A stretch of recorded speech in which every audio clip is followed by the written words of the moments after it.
Drinkability, right? I could drink a 10 ounce of that, no problem. Yeah. I could drink a 10 ounce of this, but it's a lot. Yeah. That's a lot. There might be problems later. I'd have to do it on the toilet because it's going directly through me.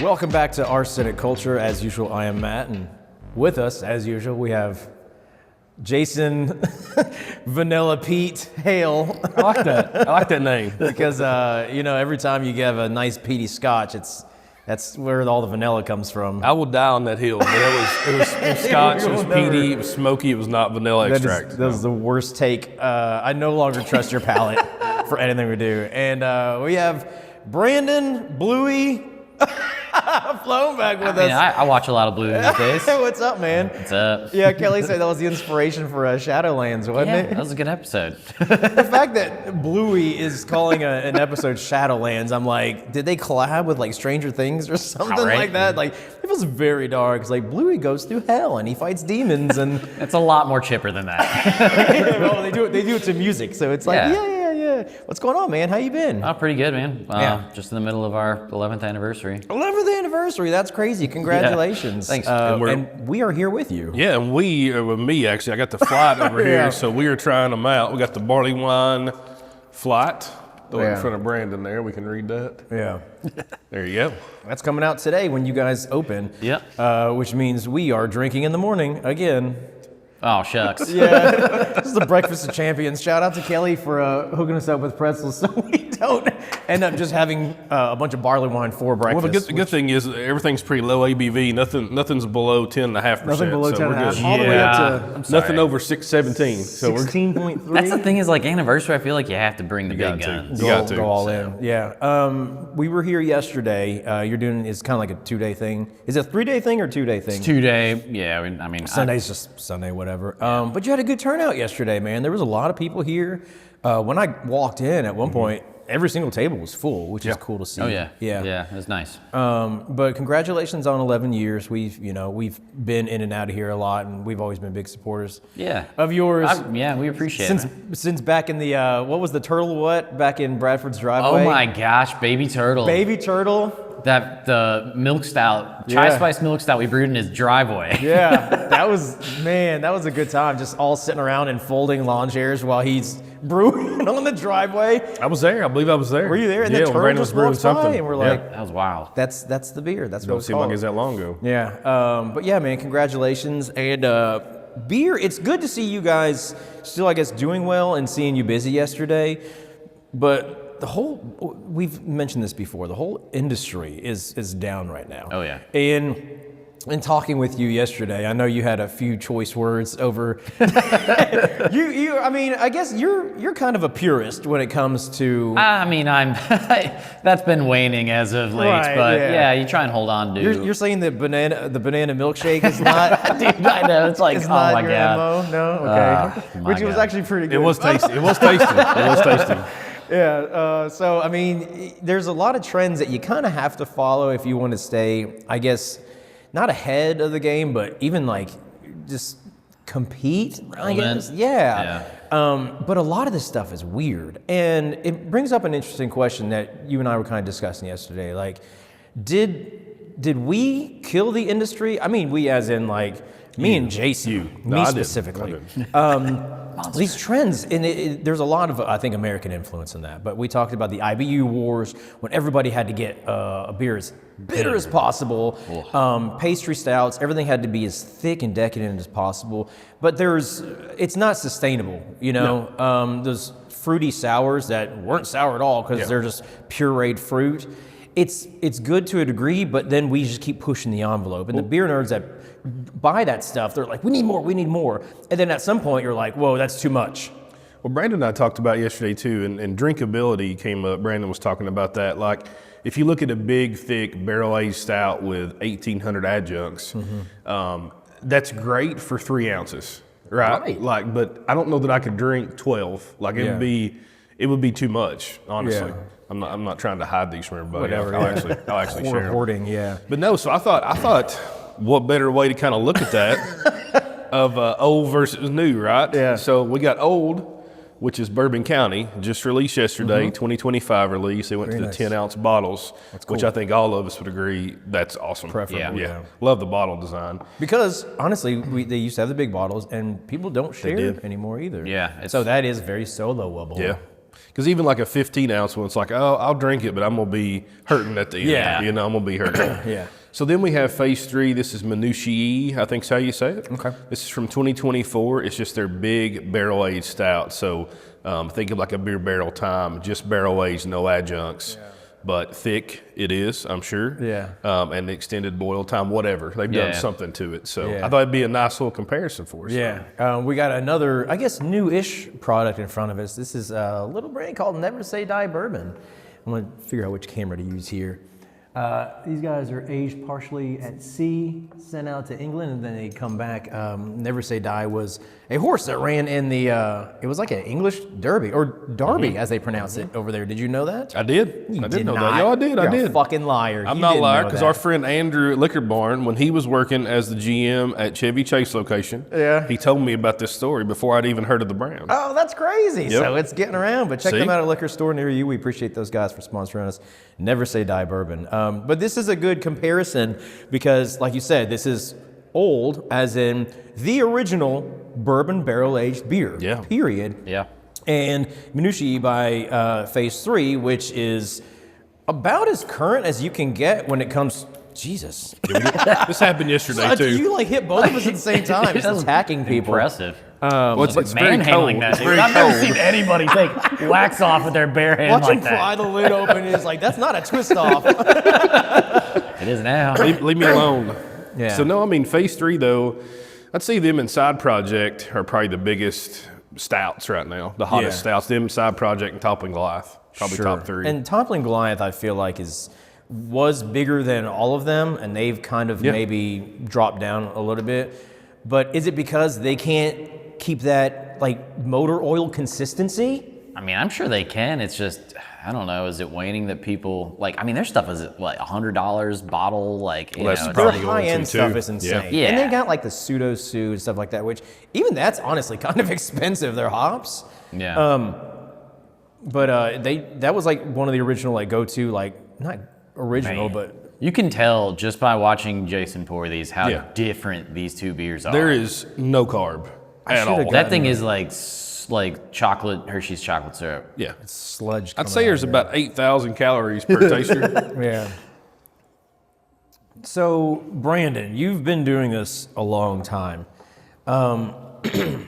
Be honest, honestly. Like, this is what you do for a living, and you've got. If you want to lie, you can lie too, though. Or you got like, yeah, I know you got feelings. You're not going to offend. I don't think you're going to offend anybody because there's No, I probably mean- a lot of people that share the same sentiment that you might have or might not have. But what do you think of when you see stuff like this? Which one is this mine? Okay. I you're mean, gonna tell. to be honest, like I've been increasing the viscosity of my stouts over the years, and I went to a point where I thought it was too much, and it wasn't even too close to the point of this stuff. Nowhere near the motor oil consistency there. And I think for me, I always approach beer. Well, I try and approach beer more like it is a beverage that should be consumed, in larger amounts than any other alcoholic beverage. Right. So drinkability for me is important. The social aspect of it is, you should be able to have a few pints out and hang out with people and stuff. And yeah, if it's a big stout, you're not going to have pints of it, but hopefully you can have a glass of it at least when you order it on draft.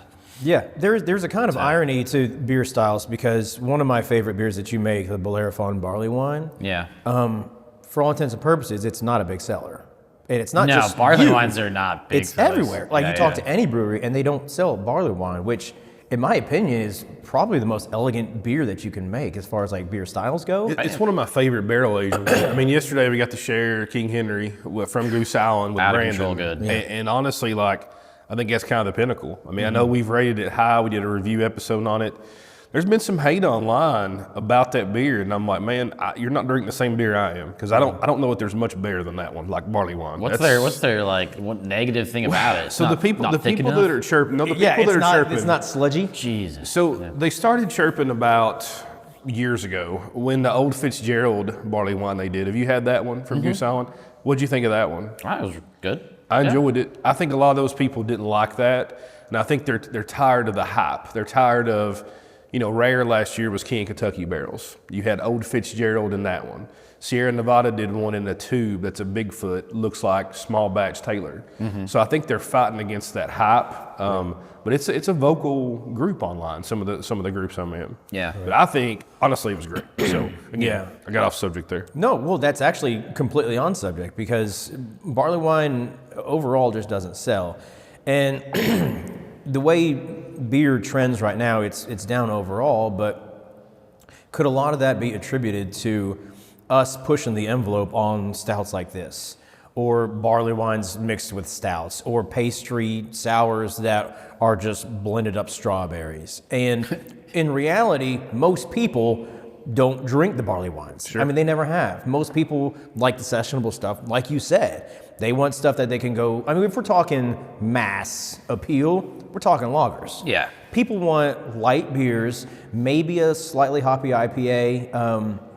But yeah, I mean, did we do it to ourselves? Did we just push the envelope so hard that the people that did care, they were just like over it, and a lot of the people that didn't care still don't? I mean, I think so. Yeah. I think we've been focusing the industry's been focusing a lot on making beer not taste like beer and taste like other things. Yeah. And I think ultimately it's had a negative effect on the appeal of beer. Yeah. When it started with the beer nerds, the ultra beer nerds like Matt, not like me, but like Matt.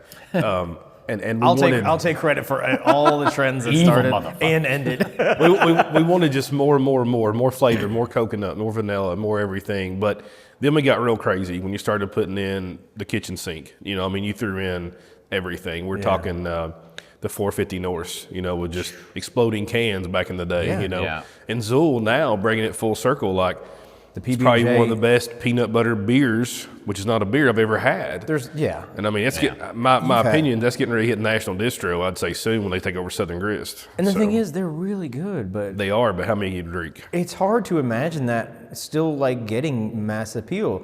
I can drink one of those cans maybe a week, maybe 2 weeks. I mean, it's delicious for what it is, but Super high calorie. I know it's 400 calories in that one yeah. can. Man. And I enjoy the way it tastes, but I mean, I can't drink more than one in a long period of time. I guess they're still selling it, but a lot of people aren't. And I remember that we went up to Holmes when we went on a trip. Maybe it was our Michigan beer trip, and that was the first or second time we had the what were the smooge. The smooge. Yep. And they were pushing that really hard. They have And I remember- another brand for it, right? It's like their Homes backwards or something Yeah. weird like that. But Yeah. I remember them it's pushing Simo that. Brewing. I don't know. I Yeah. can't remember. And we tried that, and collectively, we all were kind of the same. We're like, this is good, but what the hell is it? Well, in the Homes, they also do the candy bar stouts. The anniversary stuff they Yeah. do are literally just like tons of candy bars added into a stout base like this. Yeah. But what do you think about these two? I mean, clearly the look's different, the taste is different, everything's Yeah, they're different. pretty starkly different. Yeah, they honestly. are, and they look similar, right? I mean, they're dark. Yeah. But if you move it around the glass, you can really tell that Minutiae is sticking to the glass. It is like twice the density. Yeah, good luck washing those out later, Yeah, right. Kelly. Yeah, right. Sorry. Just change the dishwater right after. She's over there like, damn these guys. Damn these guys. I will preface anything we say about it first by saying this year's Bourbon County Brand Stout base is really good. Oh, yeah. Agree.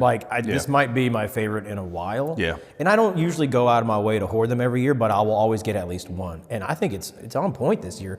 I don't know if what they did different. I'm sure there's maybe a different type They probably, of barrel or something. I mean, they probably tweaked the recipe a little bit too. I guarantee you, it's gotten, they've done the same thing where they've made it a thicker beer year after year, like, to a point. Sure. Because I'm sure if we had the beer that was brewed the first time back in like '95 or whatever it was, that they would, it would be thin as shit. Yeah. Tastes like more barrel probably coming through. Yeah. But what do you think about these? I mean, I think the new age beer drinker, if we talk about that person, is going to lean towards the Minutiae just because it's probably what they expect in a big barrel aged stout. I think so. If you've never had Goose Island Bourbon County, but you've had that one, you would definitely think, what the hell's this? You know? Yeah, which is sad because It is sad.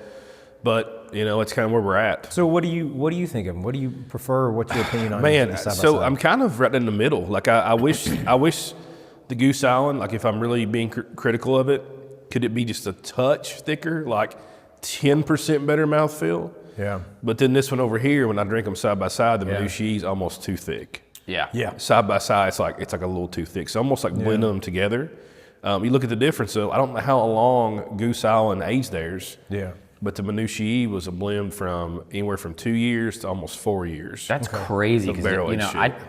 to be honest, like I get more oak flavor out of the Bourbon County. Totally agree. And I think it's because of the body. Yeah. I I think think that so, body, too. that sticky, sweet, really thick, almost hides some of those nuanced notes for me. Yeah, I mean, I think there's a lot more nuance to the Bourbon County as far as just there's a wider spectrum of flavors I'm getting out of that one. I'm getting just like chocolate and like, you know, it's really good. It's an intense flavor coming out of the Minutiae, but it seems to be a little bit not as complex to me on the palate. It's a little cold. It is a little cold. This was room temperature and that was in the fridge. I think with that phase 3, I think it needs to be served room temperature little warmer. because that's the only way. That's true. I didn't. Yeah. That's the only way you're going to get those flavors out of it, like you can get. But I agree with you. Like the Bourbon County it's my tongue likes it more. Yeah. It's drinkability, right? I could drink a 10 ounce of that, no problem. Yeah. I could drink a 10 ounce of this, but it's a lot. Yeah. That's a lot. There might be problems later. I'd have to do it on the toilet because it's going directly through me. This might sound like a cop out, but I like both of these for different reasons. That is a cop Yeah. out. Yeah. I agree. But there's like, I can enjoy both of these for what they are. And I don't necessarily like one better than the other. If you're going to put a gun to my head, honestly, I think the Bourbon County is better all around. And maybe it's because literally just the temperature. But for what they are, I mean, there are moments to where we'll open a BBT, you know, and we'll be like, oh my gosh, this is the best thing ever. But it's the same thing with this Bourbon County. As ubiquitous as it is, there's a lot of moments where like that hits the spot. And I'll want that. I'll go out for that, you know. I know we're a little bit off subject here, or I'm a little bit off subject, but I wanted to ask Brandon while he's on here too. And Matt, I guess we, care about your opinion a little bit. No, I'm not even going to talk anymore. I'm just going to shut up. It'd actually be better if you didn't. You can handle the rest of the show. Oh yeah, I'll I see got you this guys later. Hell yeah, me and Brandon got it. But I'm going to mute my mic and eat pretzels. where do you think beer's going? Like I feel like we've came. I mean, even from a beer nerd perspective or from a regular consumer, like where else is there to go? Like, I'm kind of like I don't know. Yeah, I mean, I can speak of like seeing our sales trends. We are seeing kind of. I mean, we made more lagers last year than we did any previous year. We've seen an uptick in West Coast IPA when we kind of rebranded Wonderland and went West Coast. That's crazy. Leaned it out. It really like tripled in sales. Wow.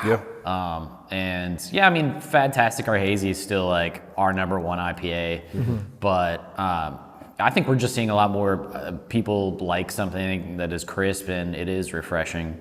We see that those sales trends happening. But the bigger ABV stuff too, like we've cut back drastically on making barrel aged things like Bellerophon. I'm not sure if I'm ever gonna make it again. I hate that. Because when we have it on tap, it's on tap for 6+ months. Yeah, man. And it's gonna be great, that whole time. But it's also kind of depressing just to. You could put in a barrel and forget it downstairs for like 3 years and then see what happens. This is also off topic, but could you do Bellerophon and just bottle it? Yeah, I mean, but like a small batch, and then that way it just sits there. Yeah, so when it's me and kinda- Jason come in, we can grab a bottle every month or something. I mean, I love barley wine so much. And that's one of the reasons why, I had fun today and made like 4 different barley wines. But it's just, on my scale, 10 barrels is just too much. For these kind of beers. Could you scale it down? Do you have a smaller system you could do? I don't have a smaller system, no, not really. I thought you all had an experimental system. I mean, I have like a 10-gallon, but like... That'd be enough for me. That'd be enough for it takes me the same amount of time to make 10 gallons or 350 completely gallons. Inefficient.